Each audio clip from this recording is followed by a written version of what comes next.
Double RT Boxing Show. I'm your host, Mr. A. Thank you for tuning in. We are back, catching up. Man, oh man, how can you? This weekend, it was a very strange weekend of boxing. Of course, this is the Tank Davis easy work of a Hugo Ruiz post-fight recap. Mainly going to talk about Tank Davis because fight ain't nothing much. Just cracked his ass with a nice right behind a high guard. But a lot of tall people were getting cracked with right hands. You know, that's a whole nother video. But I don't know if you guys noticed that. A lot of tall fighters were getting bombed on with some right hands this weekend. Well, it's now Monday. A few I made videos on live, and some just catching up on. You know, the show must go on. Now we said we talk about Tank. He's in the champions with Ito, Masayuki Ito, Tevin Farmer himself, and Michelle Burchett. To me, that class right there is still unproven. You know, you can flip a coin and almost say, if you really want to talk boxing, they can go for gold any given night. Burchett, he can move and got a good jab to give Gervonta some trouble. He could outpower Farmer if he could keep that jab going. Farmer got the movement, the trouble in both. He could score points with the pop shooting. Ito's a shadow box. He's a mystery box. He's a dark horse. You know, he got the range game. He got the inside game. He seems to have a pretty good keep it center movement. And then you got Gervonta, we saw what he has. The punch selections there. The footwork of in and out darting seems to be there. His lateral side to side movement, haven't seen nothing to make me feel confident saying like, okay, he can really give someone problems. To me, I always think of a nice lateral movement. A guy, my favorite fighter is Aries Landy Lara, for those who are just now tuning in the show.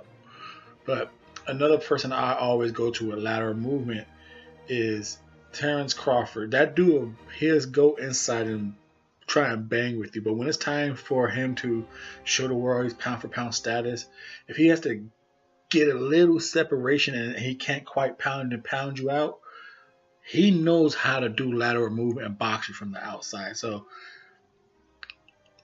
Gervonta Davis, I don't think has anything. Haven't seen nothing to where he can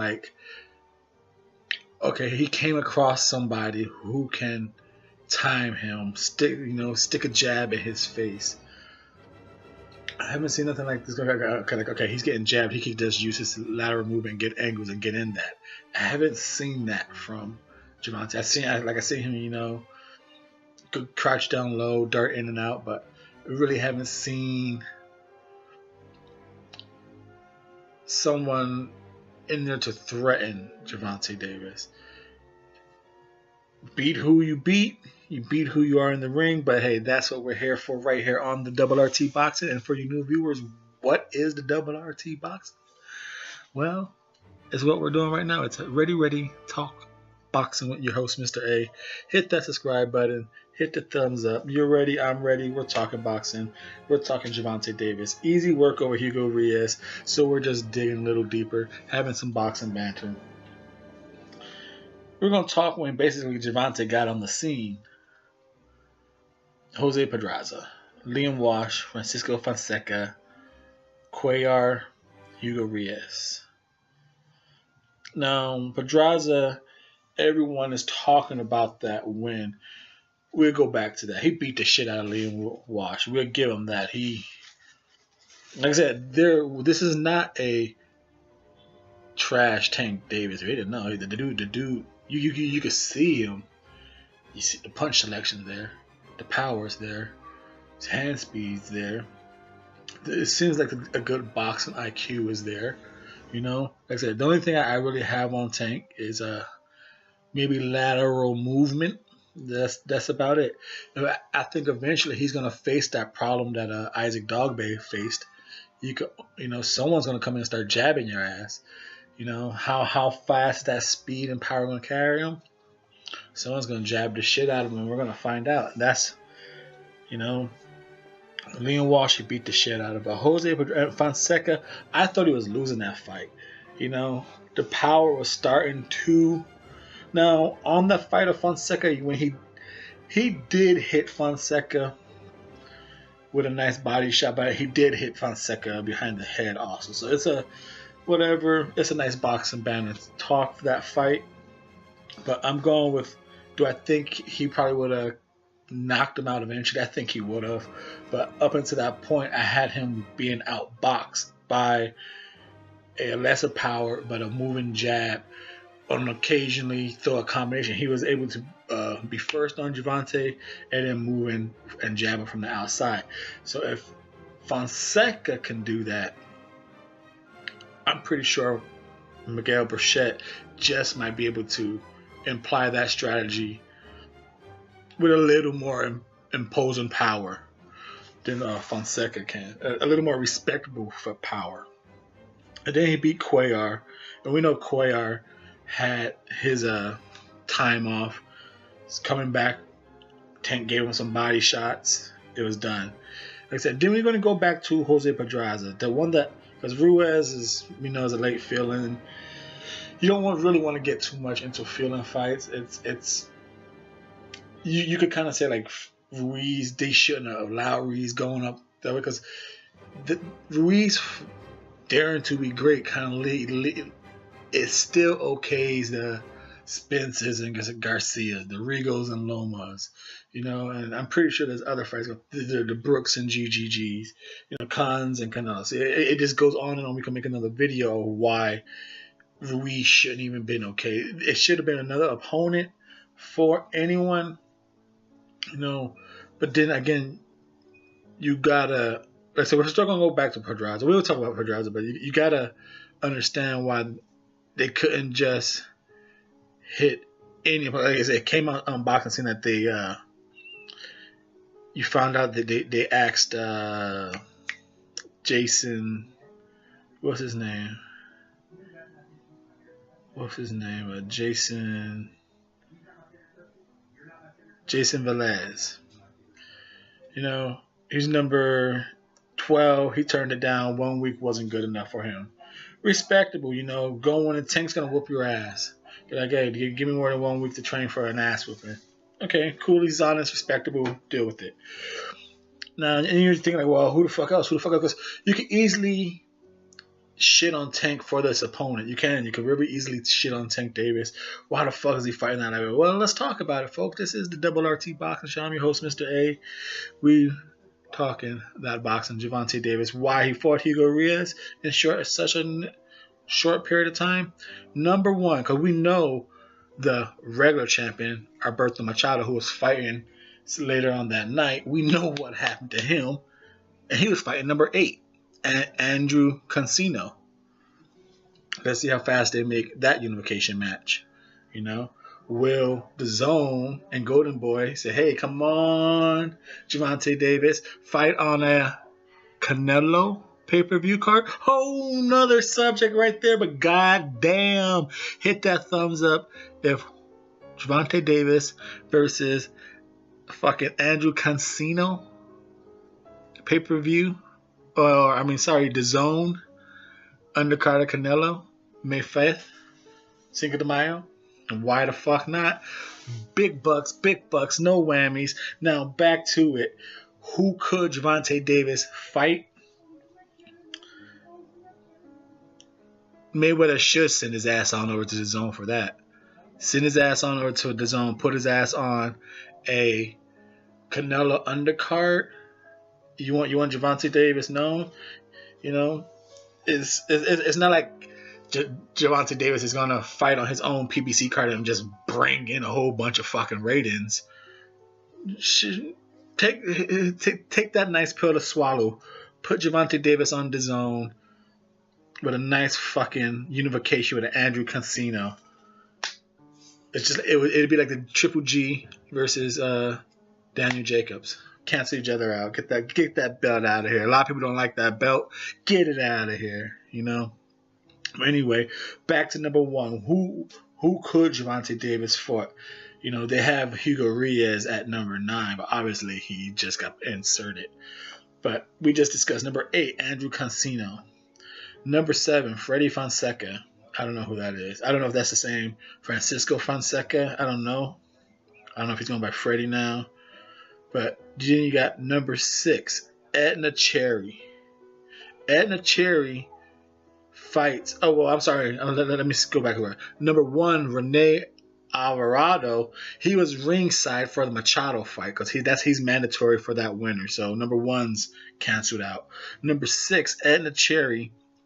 He's fighting in March against number 2, Ricardo Nunez. So obviously, if one of those guys, they would have probably took the fight, considering they got a fight coming up. But probably the weight, they're probably not ready and wait for a week against Tank.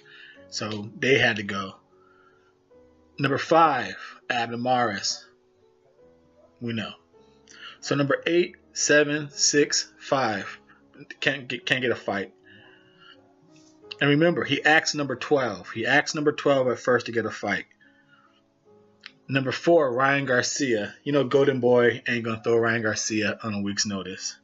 Number 3, Brian Vasquez. He's a very, I guess workhorse type fighter. I don't know if he's still at top rank. He's out there training. I know his wife had a fight last month, so he should be done training her. He should be focused on his shit now. But he ain't going with his career. It's hard for him to get fights, and he ain't going to just, like I say, number 3, he ain't going to blow his opportunity on a week's notice. And so right there, that was number 1 through 8. Who could he fight? He offered number 12. And then they just somehow, I don't know how the hell they found Hugo Ruiz, but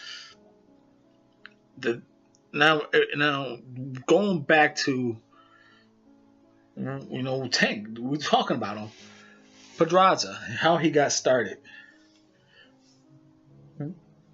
Can he be the dominant force? Like I said, he beat Cuellar off some years off. I thought he didn't look good against Fonseca. Whether just a week of bullshit and partying in Vegas for McGregor, whatever. It's an ongoing thing.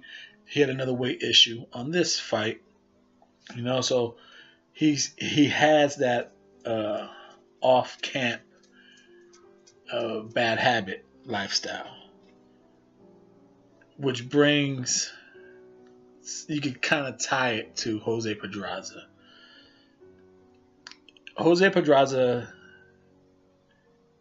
did an interview with the Boxing Voice, and Ness asked him, "Yo, man, congratulations and all that. How the hell did you get this Tank fight? It's like, this is a big fight for you." He's like, "Oh, well, shit, I'm champion. But I was gonna vacate the belt because I can't make that weight anymore. I can't make it. I'm having a hard time making that weight, But right before I was about to vacate it, Mayweather and them hit me up like, hey, instead of vacating your belt, would you like to fight Gervonta Davis? They gave him a title shot, and Jose Pedraza took that fight. So for all the people who saying like, oh, that was the Tank fought the better Jose Pedraza or Lomachenko fought, out of Jose Pedraza's mouth, he couldn't make that weight. So he sucked himself down one last fight, and Tank took him out. Does the weight really matter? Probably not for that outcome, but that's the story of that fight. So he defeated a Jose Pedraza who wasn't weight drained, but he was fighting at a weight that he was basically both feet out of. You know, it was a money fight for him. That's why if you watch the fight again, if you can find it, so if it's a deep copy of the fight, watch the whole fight until they go in the backstage camera. You see Pedraza run around and meet Tank and Mayweather before they like even go to the locker rooms. He meets them, they give high fives, they shake hands, and they hug each other like, "Hey, thanks." Like, "Hey, I was gonna give up that belt, but thanks for giving me this paycheck for a belt I was gonna vacate." You know, so it was like hey, thanks for giving Tank this belt, put him on the mat. Tank fucked it up and lost it on the scales, but it was a win-win situation. Like, hey, why vacate that belt if you could get this check? If you could just, help my homie out here. But hey, say what you want to say about that Pedraza fight. Watch the end of that fight. Then, like I said, he beat the shit out of Liam Walsh. Fonseca, was it a week in Vegas? Was he bullshitting? Was it Mayweather McGregor blues? Who knows? I thought he was losing that fight. Cuellar, years layoff. Ruiz, he's gonna beat it. Everyone knew that. So what I'm basically trying to say is, even though fucking Tank Davis looks like he could be fucking Rampage George, the gorilla, just fucking climbing buildings, breaking shit in half, throwing helicopters, bringing them down. He looks like he could be a fucking George.